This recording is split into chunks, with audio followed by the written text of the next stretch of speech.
A palavra tem de tudo, ela ensina, ela exorta, ela te levanta, ela te repreende, sabe?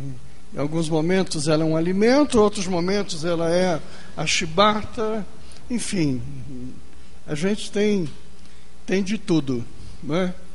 E o Senhor tem essa liberdade de fazer isso. Ele pode fazer isso e é bênção para as nossas vidas. Amém, queridos? Quero que você abra a palavra de Deus no livro de Levíticos.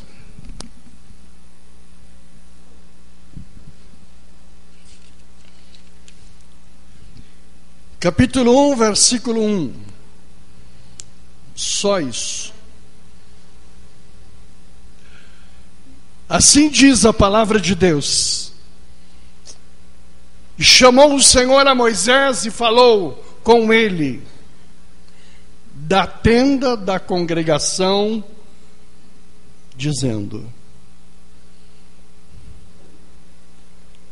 que o Espírito de Deus digne-se abençoar a leitura deste texto, que servirá para a nossa meditação. Deu para entender todo o texto? A querida falou assim: pastor, dizendo o quê? Você vai ouvir. E chamou o Senhor a Moisés e falou com ele da tenda da congregação, dizendo: amém. Acenda a luz. Livro de Levíticos é um livro pouco conhecido. Raramente você ouve mensagens sobre o livro de Levíticos. Mas é um livro muito importante para os cristãos. Muito importante pelo seu conteúdo. O livro de Levítico tem coisas que só nele encontra. A palavra sangue aparece 89 vezes. E tem tudo a ver com o cristianismo. A palavra sacrifício 83 vezes aparece. Sacerdote 60. E não é por menos que o livro de Levítico é citado por Jesus e na Bíblia toda por muitas vezes. Por mais de 90 vezes há uma citação do livro de Levíticos. Ele é muito importante. O que Levíticos trata? Levíticos trata das leis mosaicas, as leis para Israel. Ensina Israel nos detalhes mínimos como que Israel deve se portar. O que é mais interessante é que Israel recebeu 613 mandamentos. E todo judeu, ele deve obedecer todos. Porque se ele deixar um, ele é anátema. Ele não é cumpridor. O cristianismo não tem 613. Porque Jesus pegou 613 e dividiu tudo em 2. Jesus teve só 2 mandamentos: amarás a teu Deus de todo o teu coração, de todo o teu entendimento, e ao teu próximo como a ti mesmo. Você diz: é mais fácil cumprir esses 2? Não é também. Porque esses 2, ele envolve os 600, as 600 leis e mandamentos deixados. O Senhor Jesus não foi menos importante por ter deixado 2 mandamentos.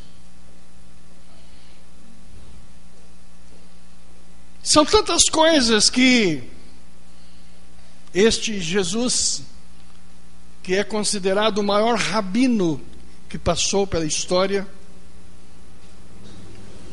esse mestre, ele deixou ensinamentos importantes que vêm desde Israel a nós, e o Senhor Jesus deixou coisas específicas para nós. Uma das coisas que o Senhor deixou, e Israel também, é em relação à mistura. É uma das leis. Toda mistura não presta. Tudo que é misturado não serve. Interessante, não é? Você, quando mistura, você complica. É mais fácil não misturar as coisas. Homens, quanto menos se misturar, melhor. Menos sofrimento, mais felicidade. Sabe, quanto mais você misturar, animais, por exemplo, não se mistura animais. A ciência hoje junta um com o outro para fazer um terceiro, um quarto. É abominável. Vocês já ouviram falar do pitbull? É o cão mais endemoniado da terra. Você sabe por que o pitbull é endemoniado? Porque ele é o resultado do cruzamento de várias espécies de cães. E eles foram cruzando um com o outro, um com o outro, um com o outro, e chegou no pitbull. Quando você mistura muito, você chega no pitbull. E isso Israel já sabia. A gente não mistura nem semente. Você vê, por exemplo, na igreja, trigo é uma coisa, não é? E o trigo não se mistura com o quê? Com joio, que é outra semente. A palavra de Deus diz que haverá um dia que o Senhor vai vir e vai separar. Trigo é trigo, joio é joio. Então não se mistura nada. Quanto menos você misturar, melhor é. Melhor resultado tem. Eu estou só dando a introdução daquilo que eu vou falar para vocês. As leis de Deus, elas são perfeitas. Elas são perfeitas. Se nós aprendêssemos e aplicássemos, nós seríamos muito mais felizes. Ovelha é ovelha, bode é bode, eles podem se parecer. Na verdade, são animais diferentes. A psicologia diz que nós temos dentro de nós os dois, a ovelha e o bode. Já expliquei isso para vocês. E é terrível, que você tem que matar um em você. Quem vive essa duplicidade é infeliz. Ou você é ovelha ou você é bode. Você não pode ser ovelha e bode ao mesmo tempo. Você precisa trabalhar o bode para que ele vire ovelha. Então toda mistura, ela é abominável. Existem outras leis, outros princípios. Você quer ver que é interessante? O princípio de propriedade, que você encontra em Levíticos.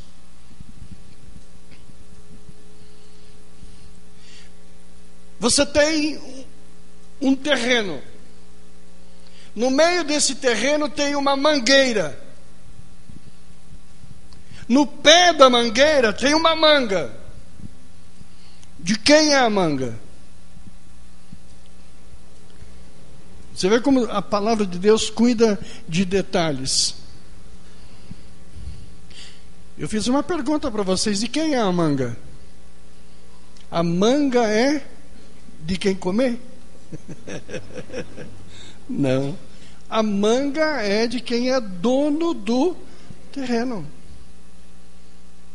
Você vê como Israel aprende, os judeus aprendem esses princípios. Mas a mesma manga, se cair do pé no chão, já não é mais do dono do terreno. Se a manga cair no chão, a manga é de quem? De quem pegar. Princípios de propriedade. Porque Israel aprendeu que nem um fio de cabelo cai da cabeça se Deus não permitir. Uma manga não cai do pé se Deus não permitir. Você vê como é perfeição os mandamentos de Deus? Eu pergunto para você: quando que a manga cai do pé? Quando Deus manda ela cair. E quando que Ele manda ela cair? Quando Ele sabe que alguém que vai passar precisa de comer aquela manga.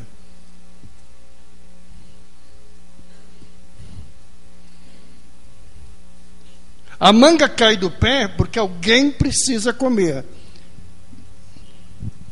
E o israelita, se chegar na propriedade e a manga estiver no pé, ele passa fome, mas não rouba a manga. Mas se a manga estiver no chão, ele come porque ele sabe que ele pode comer, porque aquela manga é dele. Está no chão porque Deus permitiu que ela caísse. Está no chão porque alguém precisa comer. Primeiro recado do Espírito Santo para você: a manga caiu no seu caminho. Você não entendeu, né? Vou falar novamente a palavra profética: a manga caiu no seu caminho. A manga caiu no seu caminho. Não entendi, pastor. O que é isso? Deus sabe que você precisa comer.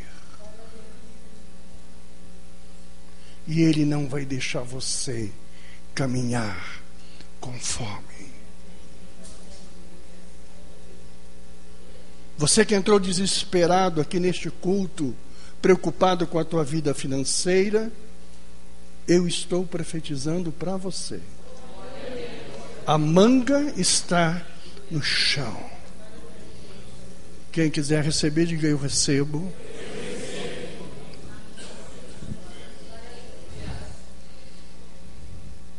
Interessante. O Espírito de Deus faz cada coisa. Tem recados de Deus que são lindos, né? Senhor não vai deixar você na fome. Senhor não vai deixar você na derrota. Senhor não vai deixar você jogado. Porque Ele vai tirar fios de cabelo, de cabeças. Ele vai tirar folhas, Ele vai tirar frutos para que você coma. Ele vai abrir portas para você. Amém, igreja? Amém. Esse é um princípio da propriedade. São tantos princípios. Se você pudesse ler o livro de Levíticos com calma, eu passei essa noite lendo. É uma coisa muito abençoada. Esse princípio ensina também a manga que caiu da mangueira A manga que era sua, porque você é dono da propriedade, quando ela cai, deixa de te pertencer. Pertence a quem come. Princípio de propriedade. É profundo isso. Você perdeu, e você perde quando aquilo não é mais teu. Por isso que você perde. Ninguém perde nada que é seu. A manga caiu porque alguém precisava comer. Você perdeu porque não era teu. Por isso que você perdeu. É profundo isso, gente. É profundo.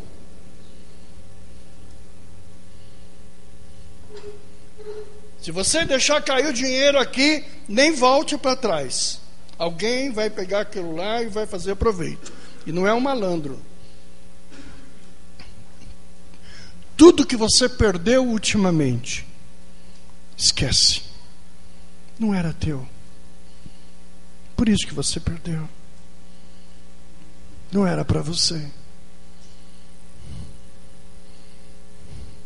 Perdi dinheiro que não era meu. Perdi um amado que não era para mim. Perdi um patrimônio, não era meu. O que é meu está no pé. O que é meu está no pé. Amém ou não amém? Amém.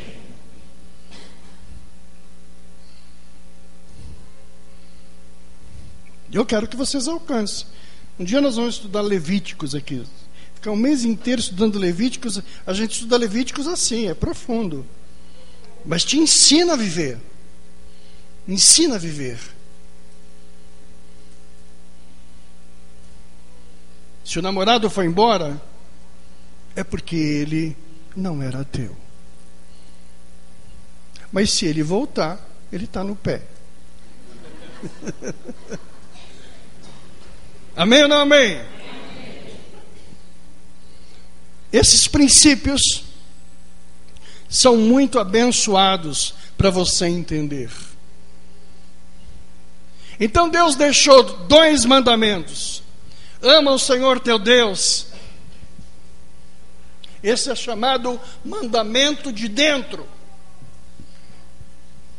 Existe um mandamento de dentro, que é do nosso interior. Esse é um: ama o teu Deus com todo o entendimento. Não é coisa de fora, é coisa de dentro. Amar a Deus é coisa lá de dentro. Coisa de fora, ama o teu próximo. Esse é mandamento de fora. Esses 2 mandamentos para os cristãos são bastantes. E então ele vai ensinando cada um. Para amar existe um caminho. Para amar a Deus existe um caminho em linha reta. Este mandamento interno é assim: amar a Deus é algo que vai reto. Por isso que a palavra de Deus diz assim: eu não vou nem para a direita, nem para a esquerda. Eu vou em direção ao Senhor, linha direta. Amar a Deus, o mandamento interior, é algo que você não desvia. Você vai direto. Essa linha reta deve ser seguida. Amar a Deus é uma vida para frente. Deus não anda para trás. Deus não anda para o lado. Quando você olha para trás, você trava. A experiência da mulher de Ló é a experiência de alguém que parou e olhou. Amar a Deus sobre todas as coisas é andar em linha reta para frente. E eu vou vencendo. Cairão 10.000 à minha direita, tantos mil à minha esquerda, mas eu vou. E eu não volto atrás. Quando você fica com a tua vida parada, olhando para trás, tua vida trava e você fica infeliz, improdutivo, incapacitado, e é algo terrível. Vai andando na vida, para frente, para frente, para frente. Se algumas coisas vão sendo perdidas, perdi porque não era minha, não me pertencia. Enquanto me pertenceu, esteve no meu pé. As coisas que vão acontecendo não me fazem parar. Eu não paro. Eu não olho para trás. Eu não fico vivendo de passado. Eu olho para frente. Para frente. É como casamento. Se você ficar contando os problemas do casamento, você não consegue viver. Você tem que conversar, dialogar, acertar, ponto final e pronto. Vamos para frente que atrás vem gente. E vai embora. Perdoar é uma forma de andar para frente, porque perdoar é esquecer, é apagar. Você não vai conseguir sair desse embaralho que você está se você ficar olhando para trás. Olhar para prejuízo, olhar para perdas, olhar para coisas que ficaram no passado. Todos nós temos no passado alguma coisa que nos desvia para voltar. Eu olho para frente, eu olho para frente, eu ando para frente. Amar a Deus é isso. Amar a Deus é andar para frente sem desviar. A vida, quando você olha para trás, ela paralisa. E uma coisa que nós fazemos também no amor que temos em Deus é sinalizar nossa vida para que você possa não perder a direção. Existe um ensinamento de alguém que entra numa selva. Sabe como é que você entra na selva? Quando você for entrar numa selva ou num deserto, você vai demarcando cada lugar que você vai. Você pode enfincar uma estaca, você pode colocar uma fitinha, mas você dá um passo, 2, 10, amarra a fitinha. Por quê? Porque se você precisar retomar o caminho, você tem e sabe como voltar. É muito importante isso. Marcar o teu caminho, ter referências do teu caminho. Nas coisas de Deus, você precisa fincar estacas, você precisa demarcar para não se perder. É muito importante que você, cada base da tua vida, tenha uma estaca. Por que você precisa marcar? Porque cativeiro não é eterno. Quando Israel foi para o cativeiro do Egito, quando foi para ficar, eles demarcaram, e foi assim que eles conseguiram voltar. Porque eles sabiam que a escravidão era temporária. Então, na hora de voltar, eles teriam noção de como voltar. Amar a Deus é você andar nessa linha reta e não se perder. E quando se perder, saber como voltar. Deus pede para Moisés montar um altar. Segura para mim aqui que a minha calça está caindo aqui. Eu vou passar vexame aqui.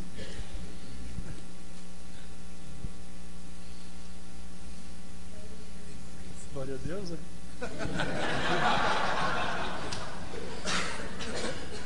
Antes do vexame, deixa me cuidar aqui, né? Eu fico dando uma de bonitão aqui, eu estou sentindo que estou perdendo o controle da coisa. O Senhor manda Moisés construir o altar. Foi o que nós lemos aqui. O Senhor aparece na porta da tenda e diz a Moisés, chama Moisés.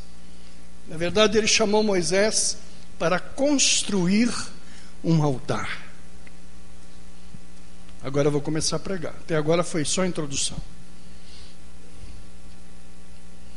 Todos nós precisamos de altar. A vida espiritual necessita de um altar. E Moisés é chamado a levantar um altar. Moisés é um cara especial. Ele não é um cara idiota. Deus escolheu uma pessoa muito especial. Moisés, com 16 anos, ele era um príncipe, morava no Egito e estava no palácio. Os historiadores dizem que Moisés, aos 16 anos, falava 70 idiomas, entre línguas e dialetos e coisas. Ele, com 16 anos, estava sendo preparado para ser faraó. O cabelo dele era daquele estilo brilhante. Ele usava aquele peitoral, usava aquela coisa no queixo. Os olhos dele eram pintados como um faraó. Homem culto, preparado para a guerra, preparado em aeronáutica, em guerra, em mares, em tudo.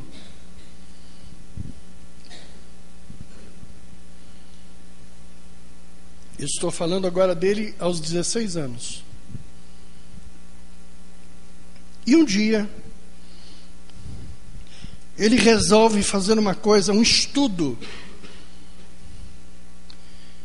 Resolve fazer um estudo a respeito dos deuses do Egito.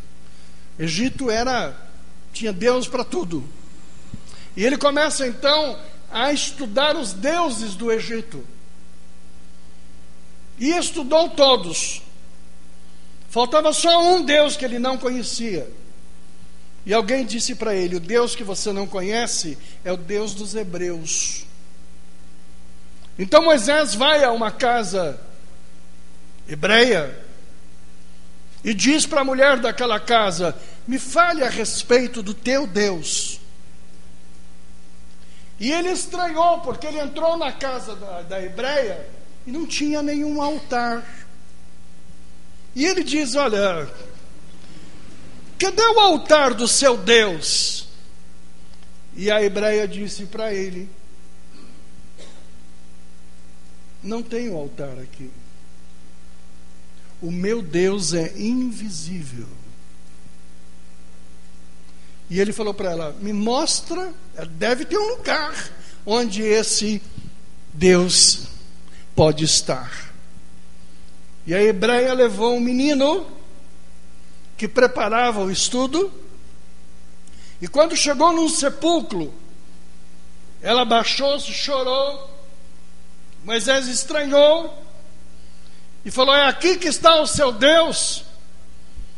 Ela falou: não, aqui não está o meu Deus, aqui está Abraão, e o meu Deus é o Deus de Abraão. Foi assim que Moisés chegou ao Deus de Israel. 60 anos depois, ele encontra aquela chama na relva, e quando ele se aproximou, o Senhor disse para ele assim: tira as sandálias dos teus pés, porque este lugar é um lugar santo. E ele falou: quem és tu? Ele disse: eu sou. Foi a primeira vez que manifestou Deus a Moisés dizendo: eu sou. O Deus invisível que lá atrás foi falado.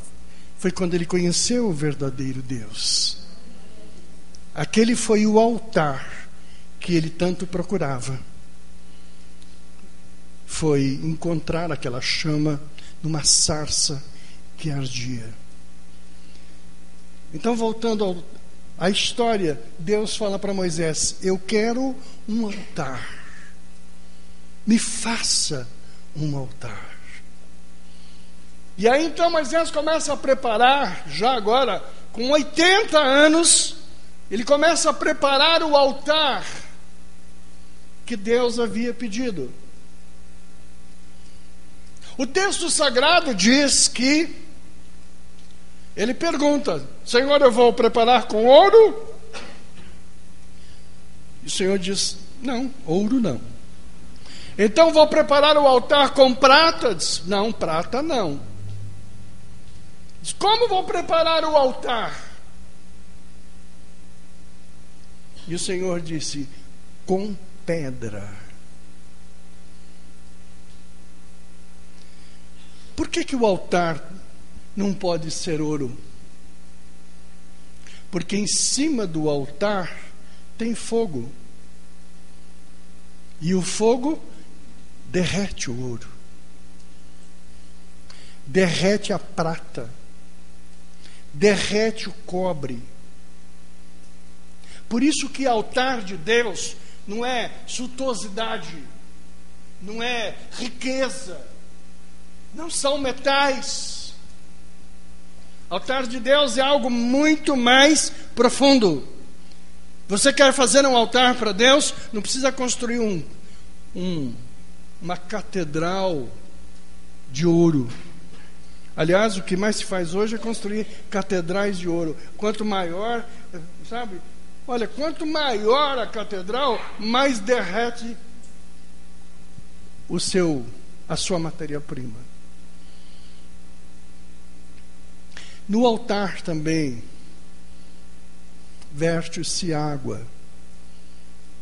Então, água sobre madeira não pode ser, água sobre... ela vai estragando o altar. E o Senhor pede a Moisés, então, que faça um altar de pedra.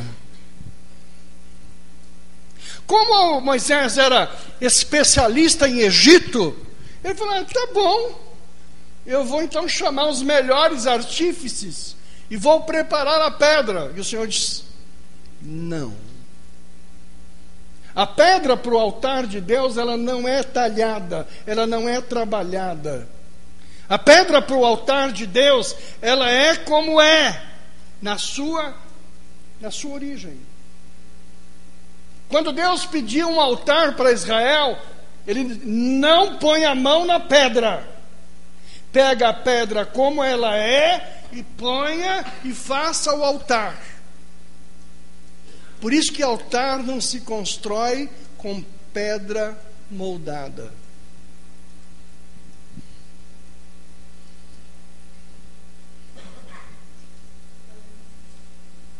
Quando você for fazer um altar para Deus, não adianta você ficar com cara de crente.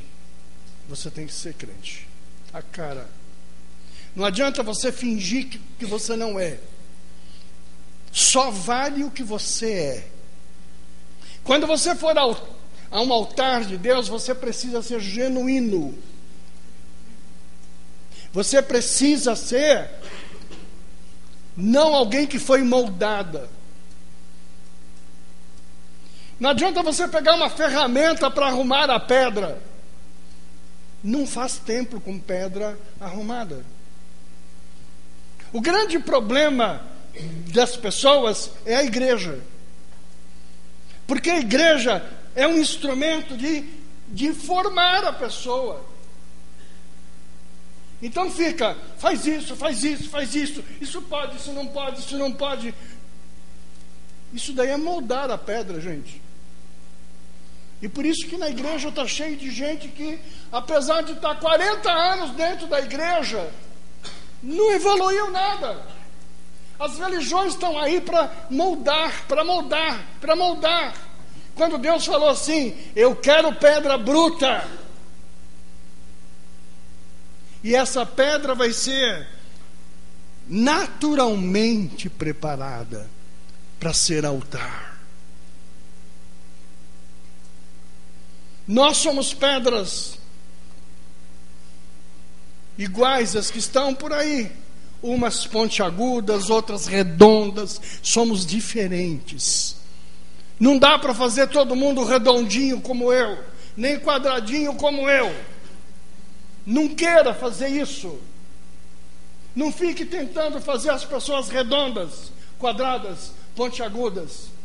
O altar de Deus quer pedras na sua condição original, para serem naturalmente moldadas. Vocês estão entendendo esse princípio? É por isso que esse pastor não fica atrás de ninguém, correndo atrás. Esse fuma, aquele não fuma, esse bebe, aquele não bebe. Naturalmente você vai aprendendo de Deus, você vai formando de Deus e vai se moldando. Você vai aprendendo o que significa ser pedra de altar. Você vai se lapidando, você vai melhorando, você vai corrigindo. A igreja tem uma fome imensa de correr atrás dos outros e enfiar-lhe doutrina, costume, hábito ou julgamento. Essa pedra pontiaguda aqui, precisamos jogá-la fora. Como é que eu vou colocá-la dentro da construção do altar? Querido, sinceridade, verdade. O que Deus mais se agrada é com a tua sinceridade. Deus, eu tenho esses problemas, eu preciso do Senhor para arrumar isto, eu quero melhorar isso, Senhor. O Senhor se alegra por isso. Estou cansado nesses 40 anos de igreja de encontrar gente que fala mal da pessoa que adulterou, que errou. São terríveis. Aí você vai encontrar durante a vida, era um adúltero contumaz, safado, sem vergonha, pior do que todos que ele... Às vezes encontra alguém que malha homossexualismo, malha. Só cuidado. Atrás de um julgador contumaz, homossexualismo, está um homossexual, um cara com problemas. Toda pessoa que está atrás com julgamento, ela tem conflitos. Nós precisamos aprender, sabe, a termos misericórdia, compaixão e ajudar. Hoje, não sei se foi, deveria ser o desfile gay de São Paulo. Não sei se foi. Não vou, nem para ver. Mas eu tenho por eles misericórdia. Eu tenho compaixão. Sabe, eu peço a Deus que eu possa alcançá-los. Porque são pedras que estão deformadas, mas que podem ser usadas para ser templo também. Sabe, a coisa mais ridícula que tem é você dizer assim: eu sou uma pedrinha bonitinha, na medida, para ser a construção do templo do Deus Altíssimo.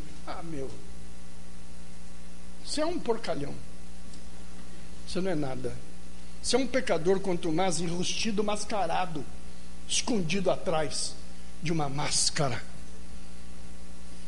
Para construir um altar e para dizer eu amo a Deus acima de todas as coisas, é preciso ser verdadeiro. Deus, eu tenho necessidades, eu tenho problemas, eu preciso de ajuda. Aí Deus ouve e abençoa.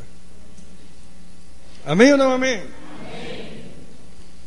Moisés começa a levantar o templo, começa a levantar o altar. Com pedra. E o altar é feito de pedra. De pedra, porque o Senhor disse: se passares pelo fogo, não serás consumido. A palavra diz que se as águas vierem, não te submergirão, porque você é pedra.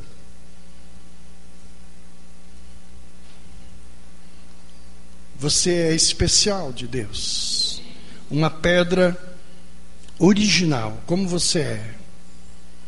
A religião não te moldou. A sinceridade é a coisa principal da tua vida.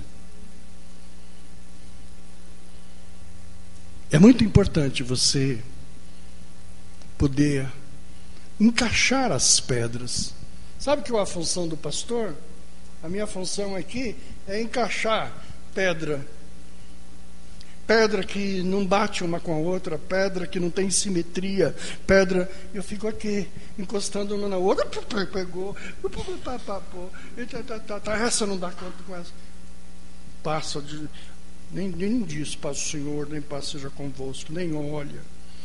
Sabe, é pedra chata com pedra aguda. Eu te cutuco. Sabe, eu nem pego na mão dessa pessoa. Você é uma pecadora. Você é quanto mais. Eu sou um abençoado. Pastor lida com pedras. Construir templo é dificílimo você encaixar pedras naturais. Por isso que uma igreja é difícil de lidar. Porque pedra é difícil encontrar duas pedras que se encaixam. É algo muito difícil. Uma coisa importante que acontece na construção do altar.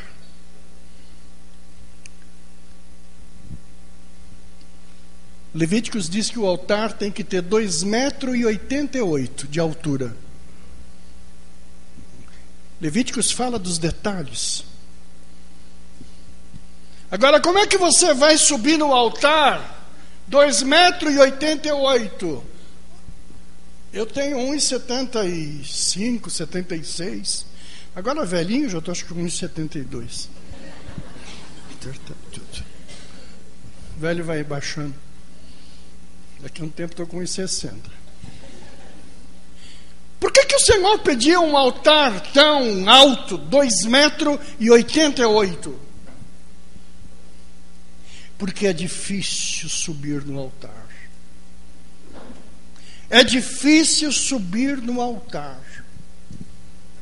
É muito difícil você viver em cima do altar.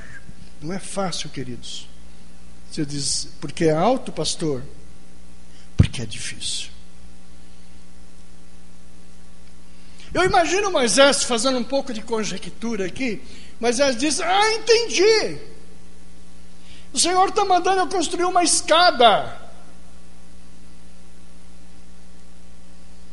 O Senhor diz, não. Para você subir o altar não pode ter escada.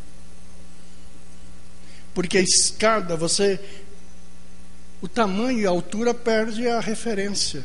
Porque você vai subindo de degrau em degrau, quando você vê, você já está lá em cima. Você não percebe como o altar é muito alto.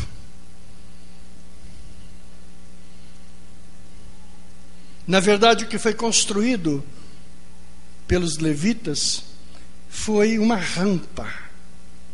Uma rampa. E Deus mandou ele construir uma rampa, sabe, íngreme.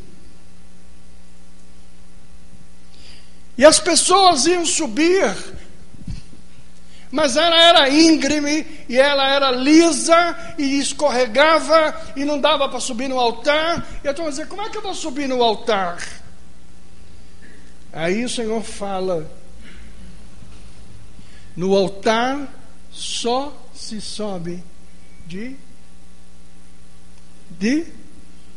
joelhos. Ninguém sobe o altar de Deus assim, ó. Altar de Deus só se sobe de joelhos. De joelhos. De joelhos. Você quer subir o altar de Deus? Você quer ter uma vida espiritual? Vai de joelhinho em joelhinho. E tem uma coisa: dói, machuca, é difícil. Vida espiritual não é fácil. Diz que nós já temos 50 milhões de cristãos no Brasil. 50 milhões, quantos estão no altar? A maioria está aqui embaixo do altar. Sabe, eu fiquei abismado na madrugada, porque eu fico pensando sobre isso. Quando Jesus sobe ao Gólgota, o Gólgota era um altar. Lá em cima. Quem já foi em Jerusalém, sabe, está lá em cima, o altar. Quando Jesus vai embaixo, sendo levado para o Gólgota, ele não fala nada. Mas quando Jesus está lá em cima, ele fala. Por que ele falou lá em cima e não falou aqui embaixo?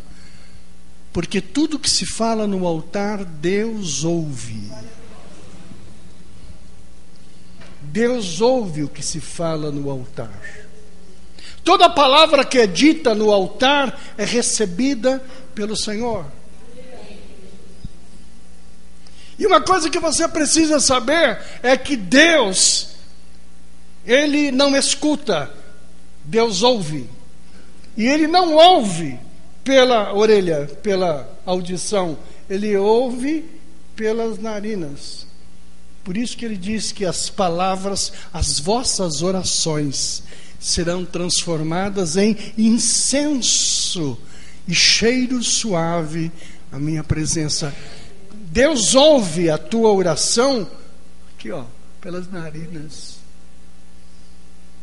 E Ele só ouve quando você está em cima do altar.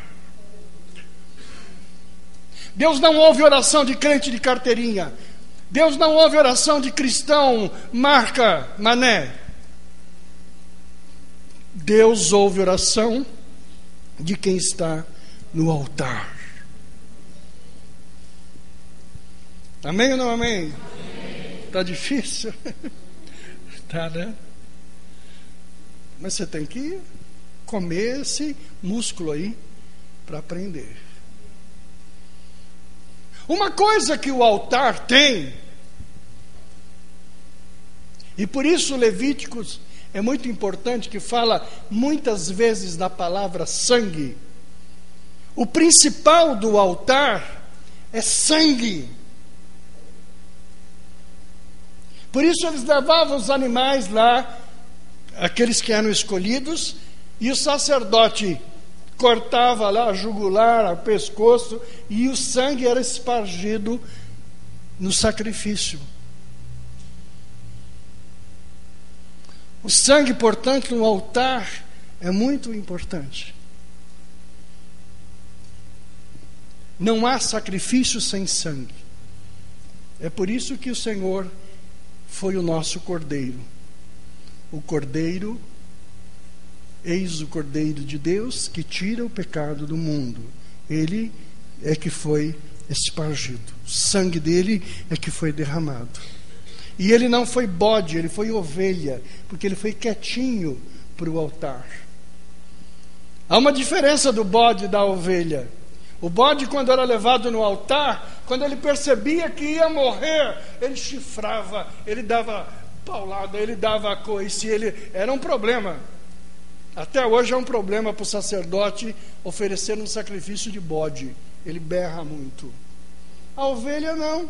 A ovelha, ela vai com a cabecinha assim. Parece que, sabe, vai encostar a cabecinha. Não fala nada. Foi por isso que Jesus não falou nada. Ele era ovelha. Mas o sangue é muito importante na vida cristã. O sangue é muito importante na vida cristã.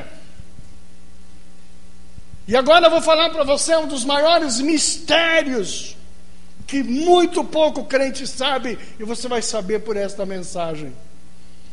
Senhor, e o sangue? Como é que eu faço? Está resolvido? Está. Mas toda vez que você vem na igreja, você vem para o altar. Se você vem para o altar, você precisa trazer sangue. Sim, pastor, agora vamos para o sacrifício, agora vamos cortar. Você sabe o que é dízimo? Dízimo é sangue. Então, explica melhor, pastor, que a coisa agora confundiu na minha cabeça. Você trabalha o mês inteiro. Você recebe o seu olerite. Portanto, você recebe o seu pagamento. O seu pagamento é de dinheiro. Amém ou não amém? O seu dinheiro é sangue. Sabia disso? Você trabalhou, teu suor desceu, é sangue, é trabalho. Por isso que eu digo para você, quando você trazer oferta na igreja, não traz oferta de jogo, não traz oferta de roubo, não traz ofertas de negociatas. Por quê? Oferta no altar de Deus tem que ser oferta de sangue. Por isso que Israel foi ensinado a dar o dízimo. Aquele é um ato de sacrifício, é um ato de sangue. E é por isso que Malaquias diz: dê os dízimos na casa do Senhor. Estarás me desafiando, as portas, as janelas do céu serão abertas para você. Dízimo é sacrifício. Oferta é sangue. Se você não tem o hábito de ofertar no altar, significa que você não tem colocado sangue no altar. Sem sangue não há sacrifício. Por isso que dízimo é um dos maiores segredos que nós temos. Não importa as igrejas que usaram mal o dízimo, não importa as pessoas que enriqueceram com dízimo, não importa. Houveram sacerdotes contidos na palavra de Deus, eles eram tão contumazes, tão violentos, que todo animal que era sacrificado no altar, ele poderia comer esse animal depois, era alimento dos sacerdotes. Mas tinham sacerdotes que eles eram tão perversos, que o animal, quando estava sendo sacrificado, ele defecava de dor. Ele urinava no altar de dor. Sabe o que o sacerdote fazia? Mandava fogo em cima da obra do animal defecante e dizia que aquilo era sacrifício. Você está oferecendo a Deus um sacrifício que não é o verdadeiro. Por isso que não se dá esmola na oferta. Por isso que todo homem que usar o sangue do altar para enriquecimento vai dar conta a Deus. Esses homens que montaram impérios aí vão dar conta com Deus. Porque essas pessoas que deram essas ofertas não deram ofertas de defecções. Eu queria falar a palavra certa aqui, mas vou, né? A internet lá me matam aí. Então nunca você fica preocupado, eu não oferto ao Senhor por causa de A, de B, essa malandragem, essa coisa. Não faça isso, porque ofertar a Deus é ato de sangue. Agora, se esta igreja usar mal o sangue que você queimou no altar, eu respondo por isso. Eu vou responder perante Deus pelo fogo estranho. É o fogo do sacrifício estranhos. Amém ou não amém? Eu, durante muito tempo, vivi numa igreja onde a gente dizia: aqui você não oferta. E era uma igreja miserável de um povo miserável. Todo ser que não aprende a sacrificar a Deus o sangue, é sobre ele o império da miséria. A pessoa que não oferta ao Senhor no altar de Deus, ele é miserável. É princípio judeu isto. Eu estava vendo hoje a Eurocopa na Polônia, e eu me lembrava que na Polônia os judeus foram consumidos, e mais de 6 milhões lá. Conta a história de uma sobrevivente, não sei se é viva hoje, mas eu assistia uma entrevista com ela, que ela sobreviveu aos maus tratos lá daqueles lugares. E ela conta que estava sendo levada para a morte no trem, e o trem tinha uma abertura em cima, e dentro dos vagões centenas de judeus morrendo de fome, morrendo de sede. E por aquele buraco de cima, quando o trem parava numa estação, soldados alemães vinham e jogavam um esguicho de água por aquele buraco. E os judeus de dentro dos vagões bebiam aquela água, desesperadas pela sede que estavam. E lá no outro vagão, na outra parada, um soldado alemão jogava um pedaço de pão seco. E os judeus se matavam para pegar aquele pão seco, para comer, porque estavam acabados de fome. E essa mulher conta que um pedaço de pão seco caiu na sua mão. Mas quando este pão seco caiu na sua mão, ela lembrou: eu quero um milagre. Eu quero um milagre para sair daqui. E ela lembrou do ensinamento dos hebreus. O milagre vem no ato do sacrifício. Ela pegou o pão morrendo de fome e disse: Deus, onde tem um altar para que eu possa colocar o meu sangue? O pão duro, que é tudo que ela queria para comer, e todos queriam. Diz ela que o sentimento do coração dela parou diante de um velhinho de cabeça branca, e ela ofereceu o pão, e ele pegou o pão e comeu do pão, e ela disse: o meu milagre aconteceu. Eu fui a única pessoa daquele vagão que sobreviveu. Eu não comi daquele pão, não morri de fome, e vivi até estes dias. Ela tinha 80 e poucos anos, 90 anos. Quando você sacrifica o sangue, vem um milagre sobre a tua vida. Quando você dá o dízimo, você não vai morrer por causa dele. Você não vai passar fome por causa dele. Quando você oferta a Deus, você não vai passar fome. Você diz: e se eu não vou na igreja? Se eu não tiver igreja, para quem que eu dou? Dá para quem tiver cabelo branco. Cabelo branco significa altar de Deus.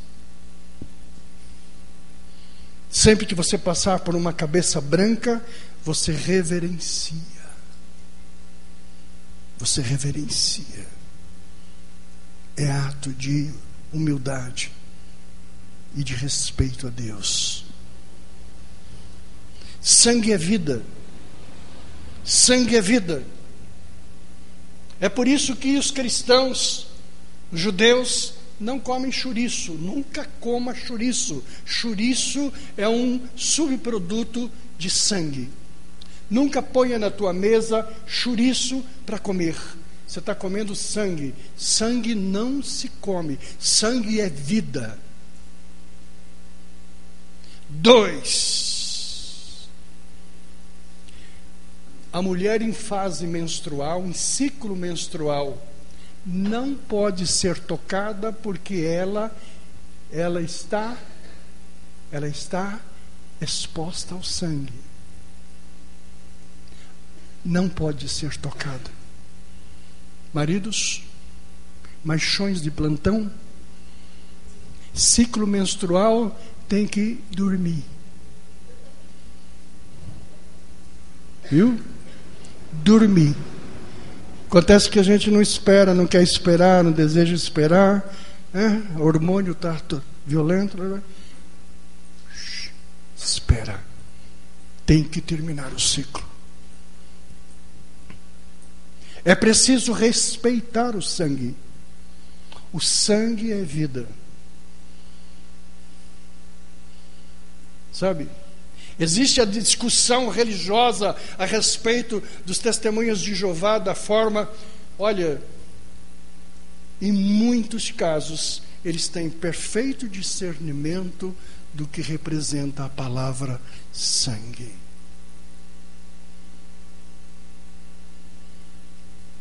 É muito importante você aprender. A palavra de Deus diz assim: durante a semana, separe o sangue, leve para o altar e peça o seu milagre. Famílias que não estão acostumadas a ofertar a Deus, se você não quer dar na igreja, escolha um cabeça branca e dê para ele. Oferta ao Deus Altíssimo. Mas não passe um mês, porque você não come um dia, você não come 2 dias, mas fica 30 dias sem comer, você morre. Ofereça a Deus a tua oferta de tempo em tempo, de tempo em tempo. E se não tiver um altar que você conheça, para um cabeça branca na rua e diga: obra de Deus, do Senhor, ao Deus Altíssimo, e entrega a Ele a tua oferta.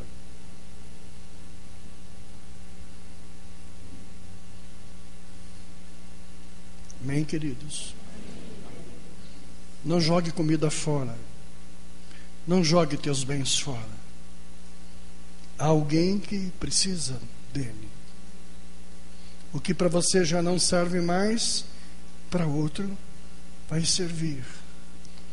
São todas essas coisas que Levíticos escreve. Vê como é maravilhoso. Você diz: mas o pastor hoje deu uma navegada, passou por tudo. Passei porque para você saber como a palavra de Deus. Você sabia que teu dinheiro é sangue? Teu dinheiro é sangue. Deus quer abençoar você. Jesus falou no altar, lá no Gólgota.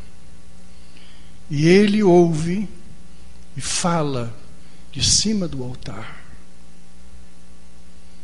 O altar é construído com pedras originais, como você é. Subir no altar é difícil. Dói e é escorregadio. Deus quer levar você ao altar. Deus disse a Moisés: faça o altar. E o Espírito de Deus diz hoje neste culto: faça o altar. É no altar que Deus ouve. É no altar que Deus fala. É no altar. A primeira palavra hoje profética para você é: a manga já caiu da mangueira. A segunda, Deus está te trazendo de volta. Você está voltando, e as demarcações da tua caminhada indicam que você volta agora para as condições das quais você saiu. Sabe, às vezes no caminho reto do altar nós desviamos para a direita ou para a esquerda. Hoje Deus te traz, está te trazendo de volta. Sabe, nós vamos desvairando. Como o Senhor nos ama muito, Ele começa agora a nos trazer de volta. Diga assim: eu estou voltando. Você está voltando à normalidade. Você não está ficando fanático, você não está ficando... Não. Essa vontade, essa fome que você sente, sabe, é Deus está te trazendo de volta. O Senhor te colocará sobre o altar. O Senhor colocará tua vida sobre todas as coisas. A bênção do Deus Altíssimo é sobre tua vida. Seja a paz do Pai reinante no teu coração. A bênção do Senhor seja sobre a tua casa. Glória a Deus. Deus possa abençoar você de forma muito grande. Muito grande. Hora da concordância. Eu concordo, Deus, de que a manga já não está no pé, mas está no caminho. Diga: eu concordo. Eu creio desta forma. A fome não é para a minha vida. A miséria não é para a minha casa. O Senhor supre a minha mesa.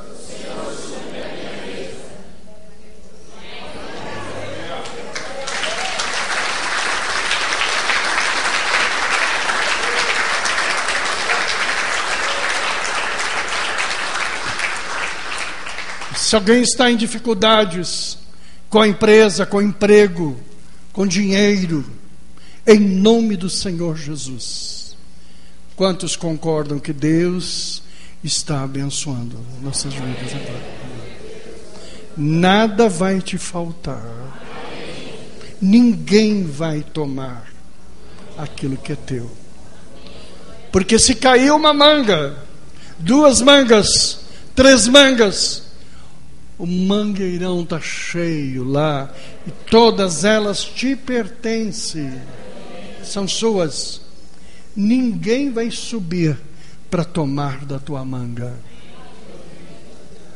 Eu concordo. Você disse: eu concordo.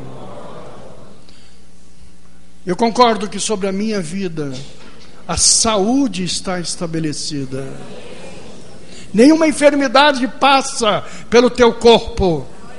Caia por terra todo corpo estranho. Caia por terra tudo aquilo que é estranho à tua saúde. Em nome do Senhor Jesus, falando de cima do altar, para o meu Deus que ouve, sejam estas palavras transformadas em cheiro suave, em incenso. Receba a cura sobre todos os males na tua casa. Eu concordo. Em nome de Jesus. Em nome do Senhor Jesus.